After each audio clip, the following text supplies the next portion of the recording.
Donc, bonjour les amis. Aujourd'hui, n'est-ce pas, nous allons voir comment acheter notre premier bien immobilier aux États-Unis. Donc, comment acheter son premier budget, n'est-ce pas, aux États-Unis sans utiliser son propre agent. OK? So, le but de cette vidéo, c'est de vous montrer comment acheter son premier bien immobilier aux États-Unis sans utiliser son propre agent. C'est ça le but. Donc, ici, nous sommes sur le site, n'est-ce pas, Zillow. C'est un site officiel aux États-Unis où, n'est-ce pas, on place les maisons en vente, n'est-ce pas, partout au niveau de tous les États-Unis, au niveau de tous les États. Donc, dans presque tous les États, vous allez trouver ce site. Vous pouvez aller en ligne chercher les maisons. Donc, aujourd'hui, nous allons voir cet appartement-ci. C'est un budget de 4 appartements. C'est en vente actuellement. Le propriétaire demande 260 000, n'est-ce pas? Et ici, je vais vous montrer comment acheter ce bien immobilier de 260 000, les 4 appartements, sans savoir à utiliser, n'est-ce pas, mon propre agent. OK? Ça, c'est le but de la vidéo.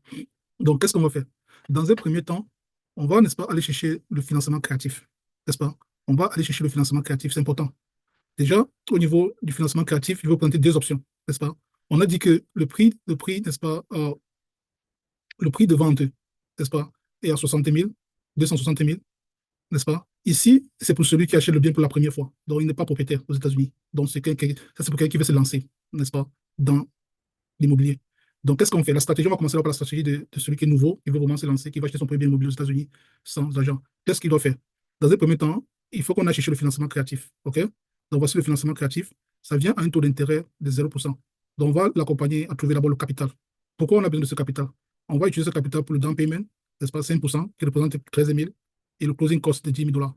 Donc, au total, il aura besoin d'un capital de 23 000, n'est-ce pas? Donc, on va aller chercher entre 30 et 40 000 dollars au niveau du financement créatif, à un taux d'intérêt de 0%.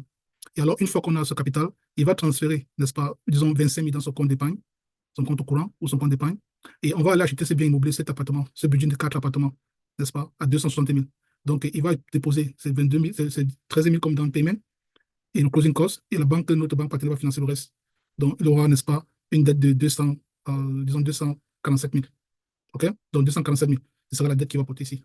Et là, maintenant, il va remettre, n'est-ce pas, les maisons en location. Il va occuper, n'est-ce pas, un appartement sur les 4, n'est-ce pas? Parce que le budget a 4 appartements. Donc, il peut vivre là en haut et il loue les 3 autres, n'est-ce pas? Et là, ça permet en sorte qu'il occupe le loyer, payer, n'est-ce pas, le mortgage. C'est ça. Donc, c'est important. Là, c'est pour quelqu'un qui vient de voir comment quelqu'un peut se lancer en immobilier pour la toute première fois sans utiliser son propre argent, uniquement à partir, n'est-ce pas, du financement créatif, n'est-ce pas? Il utilise uniquement le financement créatif pour acheter son premier bien immobilier. Voilà la stratégie. Donc, pour un débutant, qu'est-ce qu'on fait? On va d'abord l'accompagner à trouver le capital. Pour ce bien immobilier qui est en vente à 260 000, on va le chercher, on va l'accompagner à trouver le capital entre 30 et 40 000 dollars, n'est-ce pas? Une fois qu'il a trouvé son capital de 30 ou 40 000 dollars, on va, n'est-ce pas, aller acheter le bien. Lui va occuper un appartement et mettre les 3 autres en location. Ça, c'est la première étape. Et on peut faire ceci de manière continue. Donc, c'est-à-dire, après un an, on peut aller acheter encore une deuxième, n'est-ce pas, on peut acheter un deuxième immeuble. Là, il va acheter son premier immeuble de 4 appartements. Il va occuper le premier appartement, il va mettre les 3 autres en location. Un an plus tard, on va, n'est-ce pas, reproduire, n'est-ce pas, le même schéma. C'est-à-dire, on va utiliser le financement créatif, acheter un deuxième immeuble où il pourra quitter s'il aller vivre dans le deuxième immeuble, n'est-ce pas? Ça peut être un immeuble de 4 appartements. Et voilà qu'on peut se retrouver directement à 8 appartements au bout de 2 ans, grâce au financement créatif. Et là, on pourra l'accompagner pour la suite. Donc, on vient de voir déjà comment acheter son premier immeuble aux États-Unis, n'est-ce pas, en utilisant le financement créatif pour quelqu'un qui vient, n'est-ce pas, de débuter, qui va acheter la maison pour la toute première fois aux États-Unis. Voilà ce qu'il peut faire. Bon, maintenant, on va étudier le deuxième cas. Ce cas-ci, le cas numéro 2, ça, c'est pour quelqu'un qui a déjà sa résidence principale. Mais il veut investir en immobilier. Mais et dans ce cas, il ne veut pas se déplacer. C'est-à-dire, il ne veut pas déménager. Il veut rester chez lui dans sa maison, dans sa résidence principale et investir. Qu'est-ce qu'il faut? Déjà, supposons qu'on va acheter ce budget-ci, qui est à vente à 260 000. On aura besoin de 20% du down payment, qui représente 50 000 dollars. Et le closing cost de 10 000 dollars. Donc, au total, il aura besoin d'un capital de 62 000 dollars. N'est-ce pas? Donc, il va porter de 208 000. N'est-ce pas? Voilà. Dans ce cas, qu'est-ce qu'on fait? On va d'abord chercher le financement créatif. N'est-ce pas? On va chercher le financement créatif à un taux d'intérêt de 0%. C'est ce qu'il faut préciser. Ça, c'est un taux d'intérêt de 0%. N'est-ce pas? Ça vient un taux d'intérêt de 0%. Le financement créatif. Alors, et il va utiliser le financement créatif, il va chercher entre 70 et 80 000 dollars. Il va utiliser ce financement créatif pour payer, n'est-ce pas, son down payment et son closing cost. Le total fait 62 000. Là, il va acheter ce premier bien immobilier. Donc, une fois qu'il achète le bien immobilier, il va mettre le bien immobilier en location. C'est-à-dire, le locataire va occuper, n'est-ce pas, les 4 appartements. N'est-ce pas? Il va occuper les 4 appartements. Et tous les mois, il va récupérer, n'est-ce pas, son loyer. Et il va payer, n'est-ce pas, la dette hypothécaire. Et ensuite, il aura son cash flow. Dans ce cas, par exemple, allons voir combien ça va nous coûter. N'est-ce pas? Dans le premier cas, lui, il achète le bien, on vend le bien à 260 000. N'est-ce pas? Et il va mettre 20% de down payment. Donc, dans le premier cas, lui met 5% de down payment. C'est-à-dire qu'il va mettre 5% de down payment pendant 30 ans, un taux d'intérêt, disons un taux d'intérêt de 875, n'est-ce pas? Et ensuite, voilà combien ça va coûter par mois. 2138 $ par mois, n'est-ce pas? Alors, il va occuper un appartement. Même s'il loue les appartements là uniquement à 1000 $ par appartement ou à 800 $ par appartement, c'est largement suffisant pour payer, n'est-ce pas, son mortgage, n'est-ce pas, et l'assurance et la taxe. Il va se faire un cash flow minimum ici, n'est-ce pas, de presque 1000 $, n'est-ce pas, 1000 $ par mois. Il ne paie pas le loyer parce qu'il va occuper un appartement, il met les 3 autres en location à 1000 $. Supposons dans le cas où c'est vraiment moins cher, 1000 $. Il a 3000 $ qui entrent, il paie les charges totales, n'est-ce pas, de 2136. Il a presque 800 $, plus de 800 $ de cash flow. Et dans ce cas, en dehors de ces 800 $ de cash flow, il ne paie pas le loyer. Donc, il ne paie plus le loyer aux États-Unis. Donc, s'il avait un budget de loyer qui s'élevait peut-être à 1200, 1300, il ne paie plus les 1200, 1300. C'est bien un cash flow de plus également. Donc, il se retrouve plus de 2000 $ ou 1800 $ de cash flow chaque mois. Tu vois, alors qu'il est venu sur la table avec 0 $ au départ. On n'a pas utilisé son argent. On a utilisé le financement créatif. Voilà comment quelqu'un peut se lancer pour un débutant qui va acheter quelqu'un qui va acheter sa laptop pour première fois aux États-Unis. Voilà comment il peut faire. Il vient nous voir, on va l'accompagner, on va l'aider à trouver le financement créatif et on va l'aider à trouver, n'est-ce pas, son premier bien immobilier. On va l'accompagner dans l'achat de son premier bien immobilier. Okay? Là, on a fini. Deuxième cas, le cas de celui qui a déposé 20%, n'est-ce pas?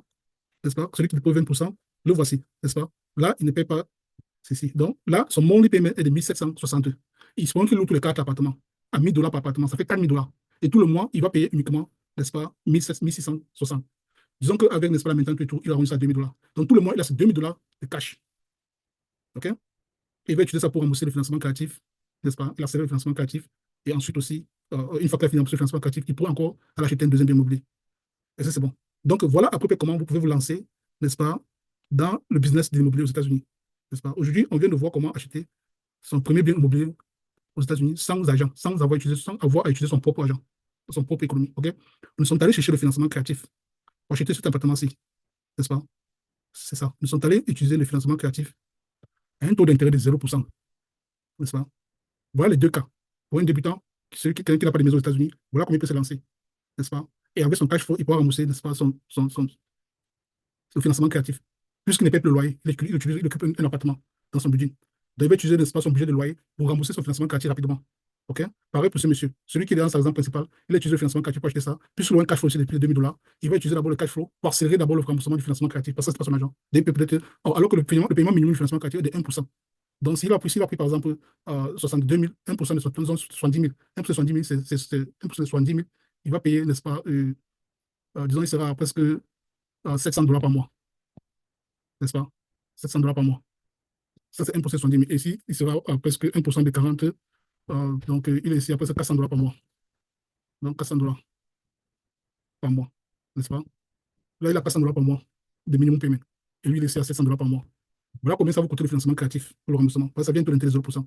Et une fois qu'on a remboursé le financement créatif, n'est-ce pas, on va continuer, on va aller acheter un deuxième bien immobilier. Voilà comment on pouvait facilement acheter des biens immobiliers sans toutefois, n'est-ce pas, risquer votre propre capital. Et de manière continue, si vous achetez votre premier bien immobilier, vous remboursez le financement créatif, vous allez acheter le deuxième, ainsi de suite.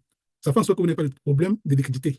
Parce que ce qui bloque les gens, n'est-ce pas, dans le business d'immobilier, c'est parce qu'ils n'ont pas le capital. Parce que ça demande beaucoup de capital. Et nous, on a trouvé la stratégie comment continuer à investir sans toutefois risquer notre propre économie. C'est-à-dire, on va chercher d'abord le capital, l'argent des autres. On utilise ça comme notre apport personnel.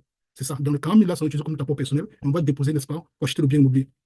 Et le bien immobilier va nous permettre de rembourser ce financement créatif-là. Une fois qu'on a remboursé le financement créatif, on peut aller encore, n'est-ce pas, emprunter sur le financement créatif pour acheter un prochain bien immobilier. Et ainsi de suite. Ça fait en sorte que nous n'avons pas de problème de liquidité.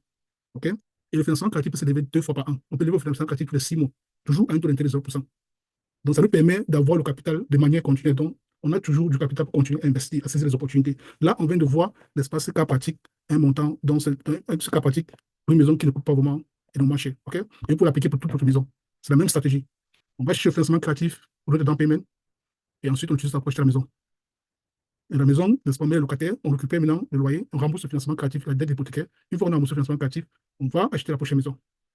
Et 2 à 3 ans plus tard, on peut refinancer la maison, faire ce qu'on appelle le cash hors refinance. On sort de l'argent, n'est-ce pas? Et on met à jour notre compte. Si on se retrouve toujours, n'est-ce pas, si on a toujours des balances au niveau du financement créatif, là, on va rembourser tous les financements créatifs, on se retrouve à zéro balance. Mais nous sommes toujours propriétaires de la maison. Alors qu'au départ, nous sommes venus sur la table avec 0 $. N'oubliez pas ça. Et on a pu créer de la richesse. Voilà comment vous pouvez créer, n'est-ce pas, votre patrimoine aux États-Unis en partant de 0 $. OK? Si vous êtes intéressé, cliquez sur le lien en dessous. Nous allons vous accompagner dans la levée des fonds et aussi dans l'accompagnement immobilier. OK? On va vous aider à trouver le capital. Le financement créatif est un taux d'intérêt 0%. OK? Bon, à bientôt.